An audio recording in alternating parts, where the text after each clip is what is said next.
I was just after it happened. I was just telling the guys that was involved. I was just telling them that we need things like that. That's what's going to get us through tough games.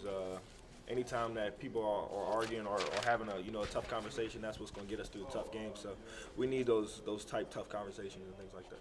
I noticed at the Arkansas game when Cal was ejected, you were like putting your fingers up to your ears. Yeah. Was it that loud? Yeah, I mean? that's probably one of the loudest buildings I've ever been in. And at that moment, that was the loudest it had been the whole game when Cal got ejected. Maybe when Cal and other people, they've complimented the job you did on Edwards, both Athens and here. When you're guarding somebody like that, what are you trying to do? What do you feel like makes you a good defensive player? For me, honestly, it was just trying to make it tough. He's a really good player.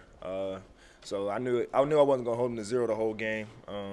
He even banked one in. So a really good player is not going to be held to 0 the whole game. So I was just trying to make everything tough, contest every shot that I could, and just really make it hard for him. That was really it. What do you think of that role of being the stopper?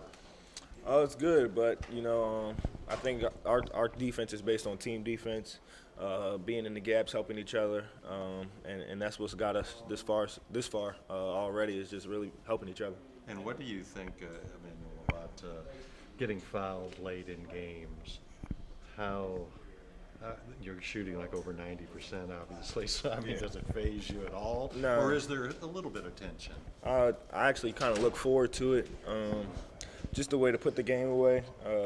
Before every game, I visualize being on the line before the game ends and just knocking down free throws. So that's really helped me out a lot. But really, just looking forward to icing the game and things like that is really a big key for me. The game looks a lot easier for you this year compared to last year. What's still the hardest part of the game for you at this particular point? The hardest part? That's a tough question. Cal always says, look at what's hardest for you to do, and that'll build your confidence. What's hard for you to do? I wouldn't necessarily say hard, but it's definitely a grind day to day, I guess. Just after a game, you play like 40 minutes or something. You got to come back the next day and try and come in the gym and try to get better and things like that. I wouldn't say it's hard, but it's definitely tough, especially when you're a little tired or something. But you got to come in and try to find a way to get better. I'm sure day to day you guys don't think about it in terms of your resume for the NCAA tournament. Yeah. But in the big picture, when you have a few bad losses on the ledger, are you aware as players when you go into chances like this week and last Saturday at Arkansas and Auburn coming up that those are chances to sort of counterbalance that and get a good win?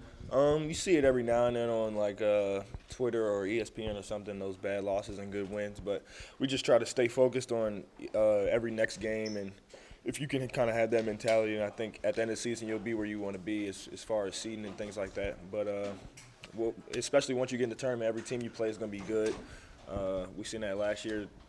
I found out my freshman year playing against a 16 seed is just as tough as playing against a 4 seed or something like that. So honestly, you just want to be ready, be at your best when the tournament time comes. How significant was it for you all to know